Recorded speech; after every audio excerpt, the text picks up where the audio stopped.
The blue dot on my screen pulsed rhythmically, mocking me with each beat, static, unmoving. For the third night this week, Ethan's car was parked at the same address in Riverdale, a neighborhood he had no business being in at 11:48 p.m. on a Tuesday. Rain pelted my windshield as I sat in my Toyota 4 blocks away, the glow of my phone illuminating my face in the darkness. My wedding ring caught the light as I zoomed in on the map, memorizing the address: 2247 Westlake Drive, apartment 3B. "Come on, Ethan," I whispered, my breath fogging the window. Prove me wrong. But the blue dot remained fixed, as immovable as the knot in my stomach. My husband of 8 years, the man who had kissed me goodbye this morning with a promise to be home for dinner, was somewhere inside that building. 3 hours after texting that he was still at the client meeting. 2 hours after I'd eaten alone, again. 90 minutes after I'd tracked his phone's location, then his car's GPS, the system I'd bought him for his birthday last year. I called his phone. It rang 5 times before going to voicemail. "Hey, it's Ethan, leave a message." I hung up without speaking and started the car. The apartment building loomed ahead as I drove slowly past it, a renovated brownstone with wrought iron railings and warm yellow light spilling from several windows. From the 3rd floor, apartment 3B, I could see the silhouette of a woman moving behind gauzy curtains. When I rounded the corner, a familiar silver Audi sat parked in a reserved spot. The custom license plate read ETHN 58, my husband's car, bought with our joint savings last spring. I parked across the street, killed the engine, and stared. How strange that life could shatter so quietly. No screams, no crash.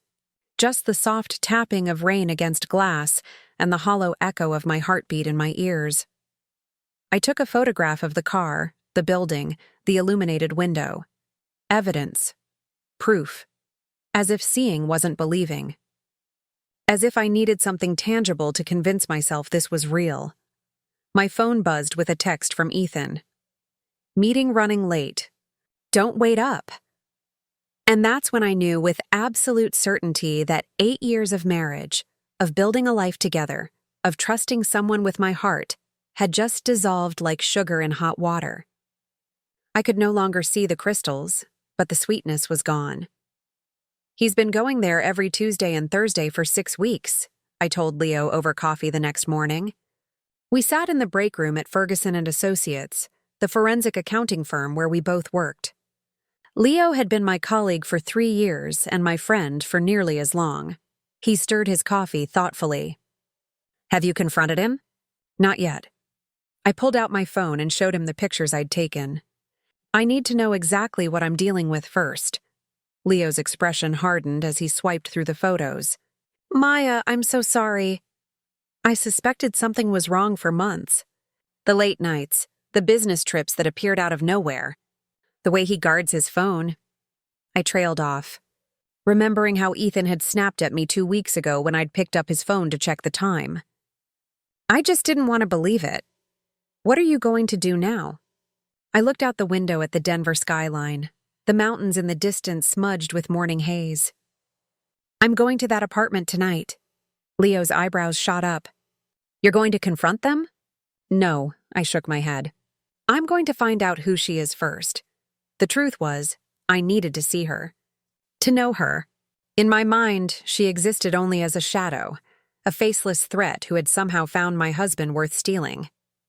I needed to transform her from myth to reality before I could decide what to do next.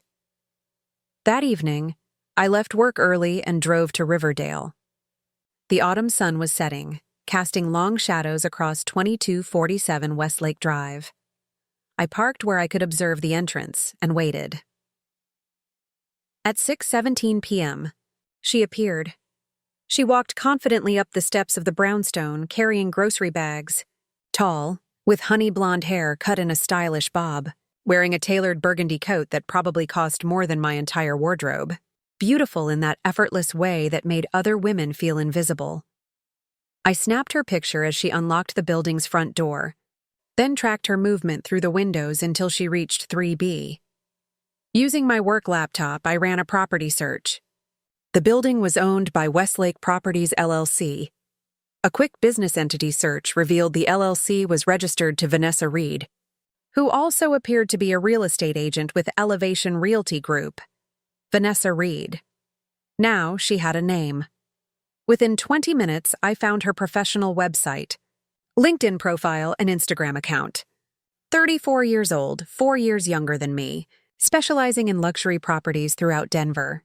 Her Instagram showed a life of sophisticated dinner parties, mountain hikes with a golden retriever named Zoe, and the occasional motivational quote about creating your own destiny. There were no photos of Ethan. For 2 hours, I sat in my car, watching the windows of 3B while scrolling through the digital footprints of the woman who was sleeping with my husband. In one photo, she stood smiling in front of a sold sign, wearing a necklace I recognized, a silver pendant with a small diamond that Ethan had claimed he'd lost during a business trip to Chicago 3 months ago. My phone rang, startling me. Ethan's name flashed on the screen. "Hey," I answered, keeping my voice neutral. "I'm heading home now," he said. "Had to work late again. You eat already?" The casual lie, delivered without hesitation, sent a cold wave through me. How many times had he fed me these same lines? How long had I been swallowing them without question? "Yeah, I already ate." I matched his tone. Word for false word. "Love you," he said.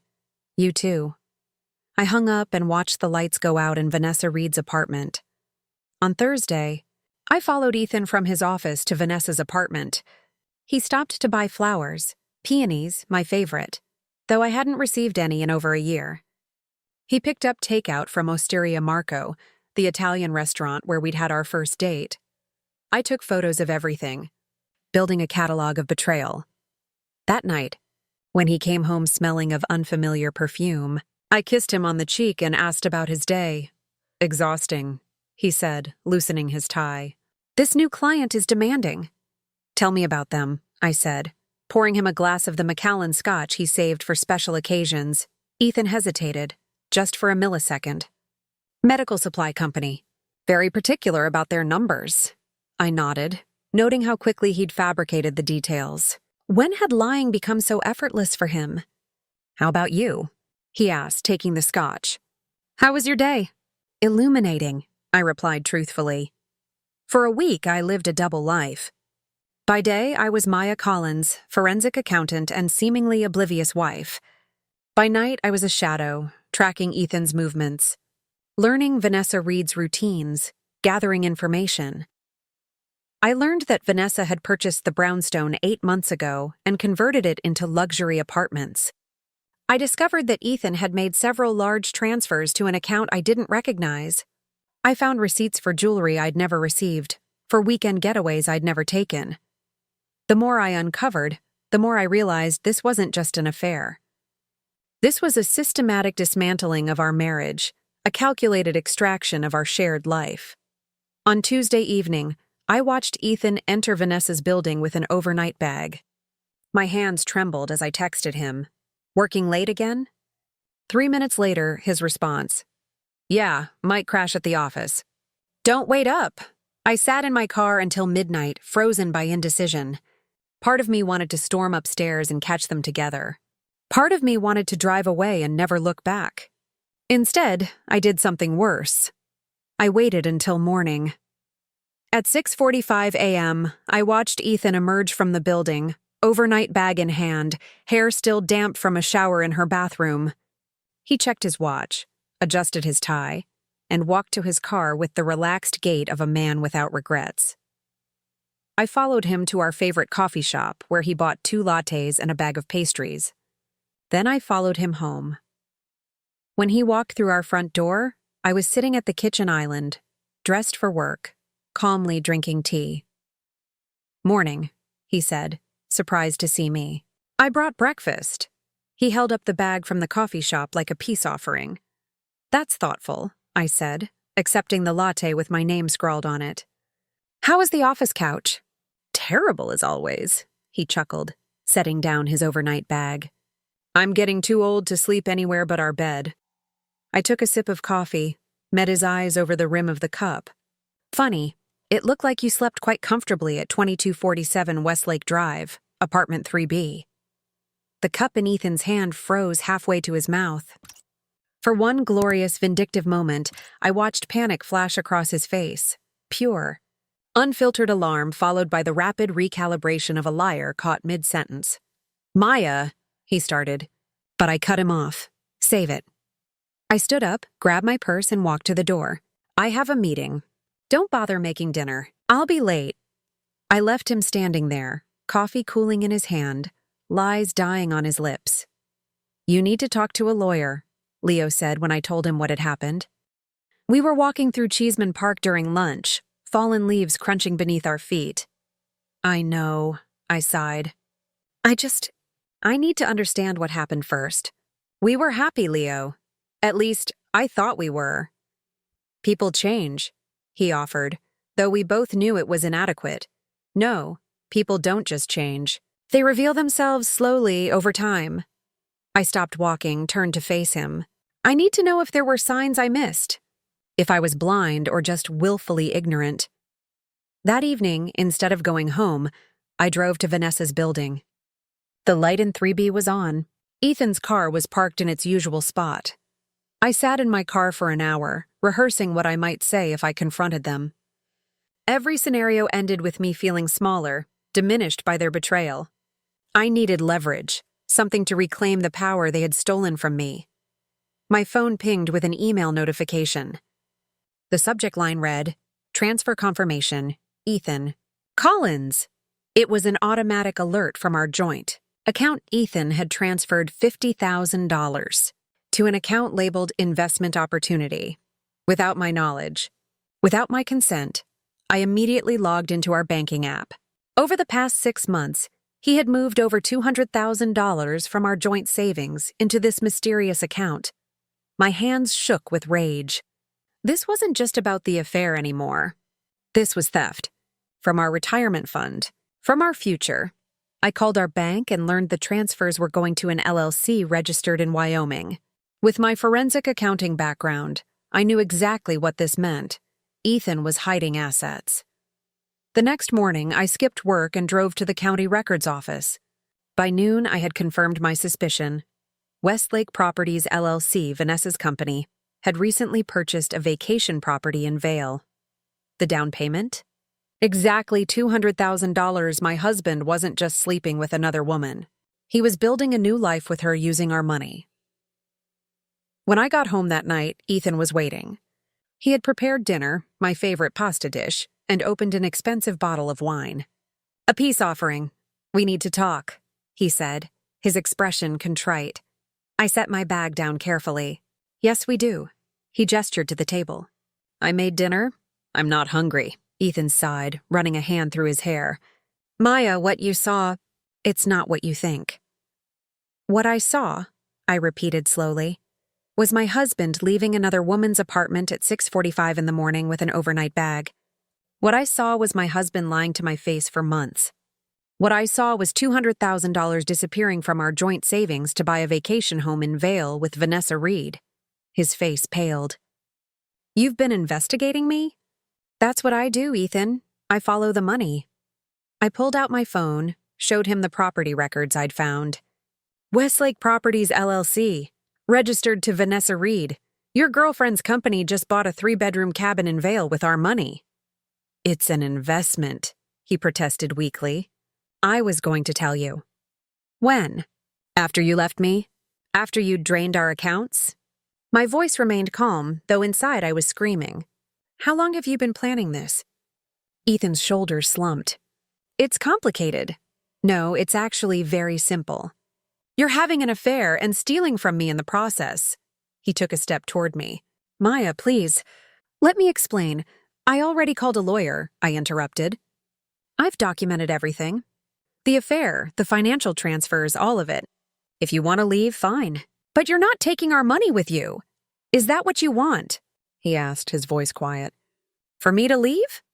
The question hung between us, heavier than I expected. Despite everything, part of me still remembered the man who had once promised to love me forever. The man who had held me through my father's death. The man who had once been my best friend. "What I want," I said finally, "is an explanation." A real one. Not some bullshit about it being complicated or not what I think. I want the truth, Ethan. I deserve at least that much.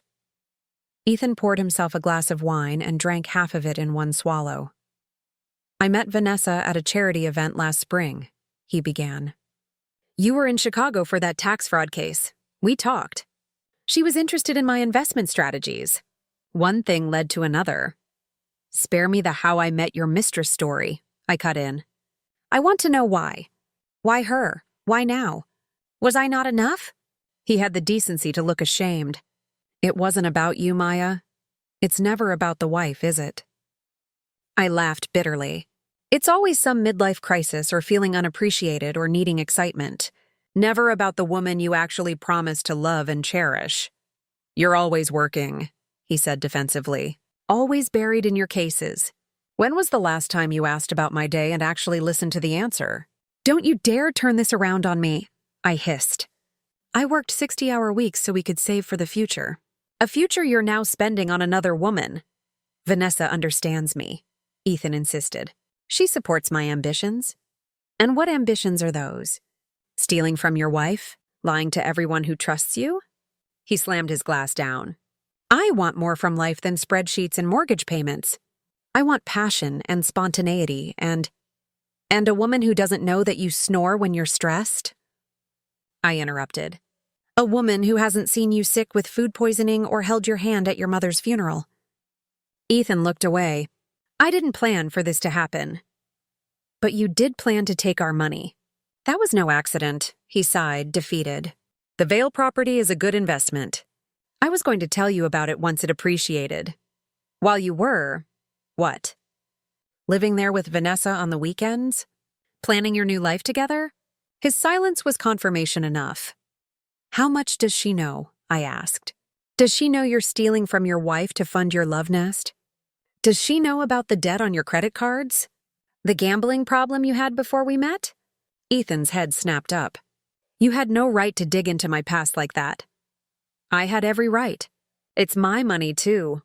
I moved closer, my voice dropping. Does Vanessa know the real Ethan Collins? Or just the sanitized version you've been presenting? His jaw tightened. You don't know what you're talking about. I think I do.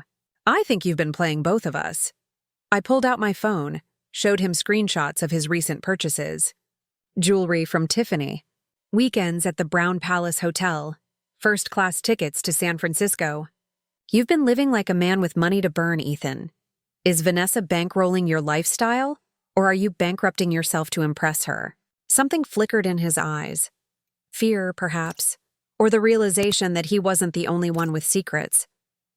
It's over, Ethan, I said quietly. Whatever game you're playing, it's done. I want you out of this house by tomorrow. My lawyer will contact you about the divorce. He grabbed my arm. Maya, wait. Let go of me. My voice was ice. He released me, his expression hardening. You'll regret this. You think you know everything, but you don't. Is that a threat? It's a fact. He picked up his keys. You want me gone? Fine, I'm gone. But this isn't over. I watched him walk out the door, listen to his car start and drive away. Only then did I allow myself to cry. Not for the man who had just left, but for the one I thought I had married. The one who had never really existed. The next morning, I called in sick to work and began methodically documenting our finances. I changed the passwords on our joint accounts, froze our shared credit cards, and made copies of all our important documents. I was in forensic accountant mode, precise, thorough, emotionally detached. At noon, my doorbell rang. When I opened it, Vanessa Reed stood on my porch, immaculate in a camel coat and leather boots, her bob perfectly styled. Maya Collins? She asked, though she clearly knew who I was. Vanessa Reed, I replied. I'd say it's nice to meet you, but we both know that would be a lie. She smiled thinly. May I come in? I think we should talk. Against my better judgment, I stepped aside to let her enter. She walked into my living room. The room where Ethan and I had spent countless evenings. The room where we'd opened wedding presents and celebrated anniversaries, and studied it with cool detachment. Ethan isn't here, I said. Closing the door. I know. She turned to face me.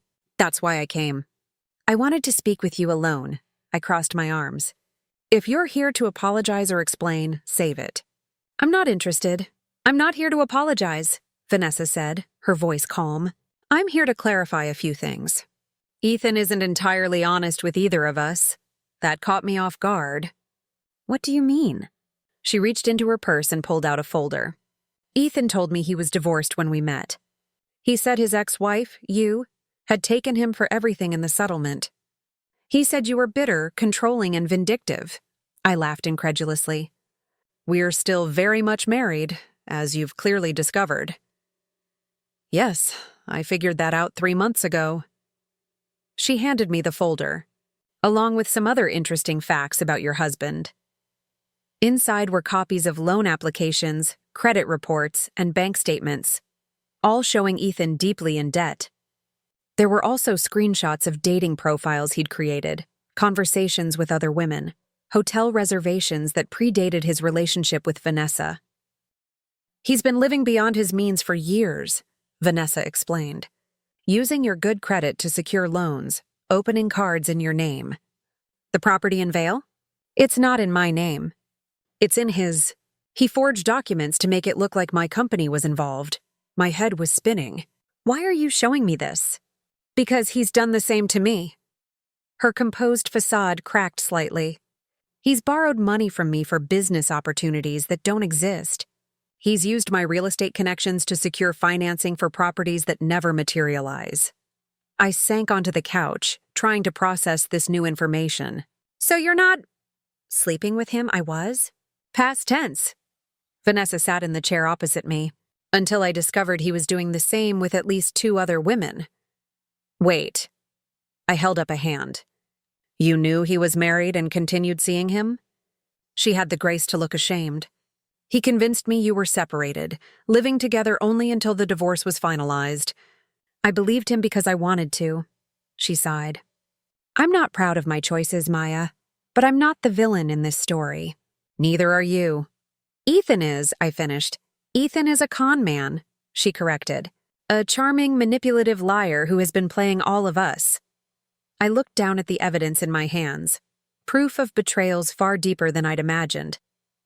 Why come to me with this? Why now? Because he's escalating, Vanessa said, her expression grave. He's taken out a massive loan against your house. He's liquidating assets. I think he's planning to disappear with as much money as he can get his hands on. My stomach dropped. When? Soon. She pulled out her phone, showed me messages from Ethan sent just this morning. Everything's in place. We leave Friday. No looking back. We? I asked, my throat tight. He sent the same message to another woman named Claire. Vanessa's eyes met mine. He's promised both of us a fresh start.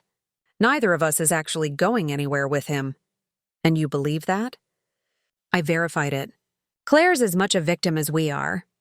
Vanessa leaned forward. Look, I didn't come here to make amends or become friends. I came because what he's doing is criminal, and it's going to hurt a lot of people. Including you. I stood up, pacing the room as I processed everything. We need to stop him. That's why I'm here. Vanessa's expression hardened. I have a plan. The plan was simple.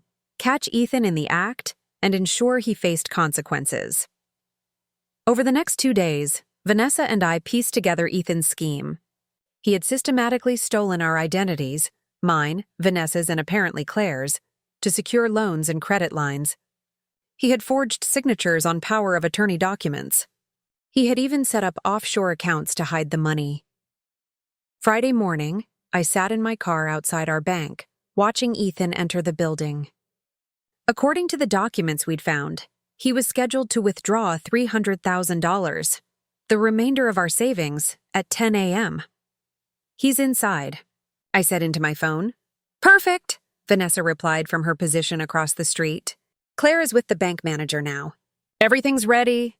20 minutes later, Ethan emerged from the bank, briefcase in hand. His expression was triumphant as he walked to his car. Before he could reach it, 2 police officers approached him. I watched from a distance as they spoke briefly, then escorted him back into the bank. By noon, Ethan was in custody, charged with multiple counts of fraud, identity theft, and embezzlement. The evidence Vanessa, Claire, and I had compiled was damning. The money was recovered. I sat in the police station, giving my statement, feeling hollow despite our victory. 8 years of marriage had ended not with a dramatic confrontation or passionate reconciliation, but with the sterile process of criminal charges. "Mrs. Collins?" A detective approached me. "We found this in your husband's car." He handed me a sealed envelope with my name on it. I waited until I was alone to open it. Inside was a single sheet of paper with Ethan's handwriting. "Maya, by the time you read this, I'll be gone. You were never supposed to know the truth. You were never supposed to get hurt. I loved you once, truly, but that love became a cage. I needed more than you could give. More excitement, more passion, more freedom. I'm sorry for the pain I've caused, but not for trying to find happiness. We all deserve to be happy, even if the path there isn't clean or honorable. Maybe someday you'll understand." Ethan and I stared at the words, searching for remorse for the man I had married, for any sign that the past 8 years had meant something to him. Instead, I found only justification and self-pity. Outside the police station, Vanessa was waiting. "Are you okay?" "No," I answered honestly. "But I will be." She nodded, understanding in her eyes. "He wrote me a letter, too, full of excuses and blame. He's good at those." We stood in awkward silence, two women connected by betrayal, neither quite sure what came next. "I'm selling the Riverdale building," Vanessa said finally. "Too many bad memories." "I'm selling our house too," I replied. "Moving somewhere he's never been." She handed me her card. "If you need anything, well, you know how to find me." I took it, though I doubted I would call. "Thank you for coming to me with the truth." "We survived him," she said with a grim smile. "That's something." As I watched her walk away, I realized that was true. We had survived, not just Ethan's betrayal, but the discovery of our own strength. The knowledge that we could face deception and still find truth, that we could be broken and still put ourselves back together. 6 months later, I stood in my new apartment overlooking Washington Park. The space was smaller than my old house, but filled with light and possibilities. No reminders of Ethan lingered here. No ghosts haunted these rooms. Leo helped me arrange the furniture, hanging artwork, and building shelves. Our friendship had deepened through the chaos of my divorce and Ethan's trial.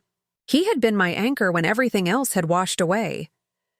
"Last box," he announced, setting it on my new kitchen counter. "Where do you want your fancy coffee maker?" "By the window," I decided. "I want to see the sunrise while I make my morning coffee." As he unpacked the machine, his movements careful and deliberate, I felt something shift inside me, a quiet realization that had been building for weeks. "Leo," I said, "thank you." "For everything." He looked up, his expression soft. "You'd do the same for me." Still, not everyone would stand by someone going through all of this. "I'm not everyone," he said simply. Later, after he'd gone, I sat on my balcony watching the sunset paint the sky in shades of orange and pink. My phone pinged with a news alert. Denver business executive sentenced to 15 years for fraud scheme. Ethan's face stared back at me from the screen, hollow-eyed and unrepentant even in his prison jumpsuit. I felt nothing, not anger, not vindication, not even sadness, just a profound emptiness where love had once lived. I deleted the alert without reading further. Ethan no longer deserved space in my life or my thoughts. Instead, I opened my laptop and checked my email. There was a message from Vanessa, the first since Ethan's arrest. "Maya. Thought you should know that Claire and I started a support group for people affected by relationship fraud. It's helped more than I expected. Some healing happens better in community. Hope you're finding your way forward." Vanessa attached was a flyer for the group, meeting bi-weekly at a community center downtown. I considered it briefly before closing my laptop. Perhaps someday I would be ready for that kind of shared healing. For now, my journey was my own. The sun disappeared behind the mountains, leaving the sky in that liminal space between day and night. Neither here nor there. Transition. Becoming. My phone rang. Leo, checking to make sure the new security system was working properly. Everything's fine, I assured him. The system is up and running. Good. He paused. I was thinking about tomorrow. There's a new exhibit at the art museum. Would you want to go? As friends, he added quickly. Or not as friends. Whatever you want, I smiled, surprised by the warmth that bloomed in my chest. I'd like that. Great, he said, relief evident in his voice. I'll pick you up at noon? Perfect. After we hung up, I stood at the balcony railing, looking out at the city lights beginning to sparkle against the darkening sky. 6 months ago, I had followed a GPS signal to discover betrayal. Tonight, I was charting a new course without maps or certainty, guided only by my own reclaimed truth.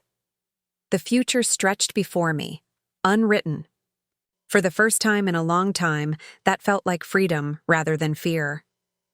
I turned away from the view and walked back into my apartment, my space, my sanctuary, my starting point. Tomorrow would come with its own challenges and possibilities. Tonight, I was exactly where I needed to be. And that wraps up today's story. Now we want to hear from you. Where are you watching from? Drop your city or country in the comments, and let's see how far these stories reach. If this story moved you or gave you chills, give it a like, share, and subscribe for more powerful stories. One last thing, rate the story from 1 to 10 in the comments. Your feedback helps us bring you even better ones next time. Thanks for watching. We appreciate you being part of this storytelling journey.